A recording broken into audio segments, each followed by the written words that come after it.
Zutiņos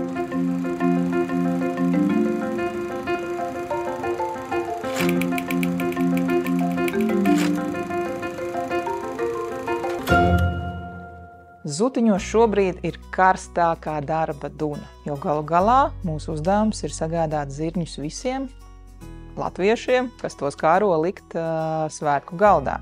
Mēs Zutiņos esam izgājuši cauri daudz dažādiem posmiem, bet šobrīd esam nostabilizējušies uz graudaugu audzēšanu un ļoti lielu un skaistu uzsvaru mēs liekam tieši uz pupām un uz lielajiem Ziemassvētku zirņiem. Zirņi dalās dārza zirņos, jeb cukurzirņos, un cukurzirņus jau audzē katrā mājā, vasarā svaigam patēriņam. Tieši ziemas ēdieniem mēs galdā liekam pelēkos zirņus. Pelēkie zirņi mums ir sākot no pelēcīga līdz brūnai krāsai, savukārt cukurzirņi mums ir skaisti koši zaļi. Šeit arī varam skatīt labu salīdzinājumu. Līdz ar to, sējot zirņus, mēs jau uzreiz sapratīsim, kurš mums būs ēšanai ar visām pākstīm vai ēšanai svaigā veidā, un kas būs tie, kurus mēs taupīsim ziemai un vārīsim, lai ēstu kopā ar speķu un sīpoliem. Priekuļu selekcionāri ir izvēlējušies tieši lielākos, skaistākos zirņus, lai radītu šķirni retriju sen atpakaļ. Un retrija arī ir tā šķirne, kur šodien mēs varam dēvēt par Latvijas lielajiem pelēkajiem zirņiem, un tieši šī šķirne ir iegūst aizsargātas cilmes vietas nosaukumu. Šo šķirni ikdienā varbūt no citiem lielajiem pelēkajiem zirņiem atšķirt būs grūtāk, bet ir jāpatur prātā, ka tā ir gaiši brūni pelēka, un tās uz miziņas ir skaists marmorējums. Tā kā, ja mēs to redzam kopā vēl ar melno nabiņu, tad mēs varam saprast, ka tā jau varētu būt arī īstā retrija, kuru, starp citu, Latvijā atrast nemaz nav tik viegli. Zirnim šis oranži sarkanais aplītis nozīmē, ka zirnis ir audzēts šeit, novākts šeit, pakots un līdz galam arī pārstrādāts šeit. Tas nozīmē, ka dzimis, audzis, tapis un palicis šeit Latvijā. Pilntiesīgs Latvijas produkts. Pelēkos zirņus mēs ēdam ļoti vienkāršā manierē, ar krējuma peķa mērcīti. Un ja pie manis brauc ciemos ārzemnieki, tad šādi es viņiem tos arī primāri pasniedzu, sakot, mēs latvieši cienam tīras, kārtīgas vērtības un nesarežģītus produktus. Daudzi jautā, cik tad ilgi mēs zirņus drīkstam glabāt, lai viņi joprojām būtu ēdami.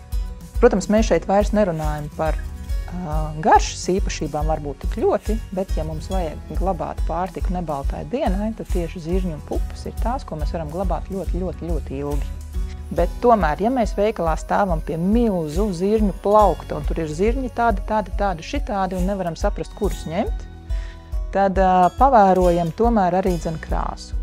Tādēļ, ja mums plauktā ir kādi gaišāki zirņi un kādi ļoti, ļoti tumši zirņi, tad pirmkārt, protams, ka tās var būt arī divas dažādas šķirnes, to mēs nenoliedzam, bet ļoti iespējams, ka tie gaišākie būs 1 gadu stāvējuši, jeb svaigi šī gada raža, un tie tumši melni brūnie būs tādi, kas jau stāv 2. un varbūt kaut kur arī kādu 3.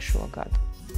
Par zirņu mērcēšanu runājot, daudzi saka, kam tas viss ir nepieciešams. Pirmkārt, lai nomērcētu nost tās visas nelabās vielas, kas liek mūsu puņķiem pūsties. Otrkārt, lai izdabūtu no zirņa ārā visu to vērtīgo un labo un patieso zirņu garšu. Jo mērcējot zirni vismaz 24 stundas, viņš sasūta sevī visu ūdeni, un zirnī sāks dīkšanas process. Viņš sāk ražot labas vielas, viņš atplaukst. Un tas ir tieši tas brīdis, kad mums viņu būtu jāvāra.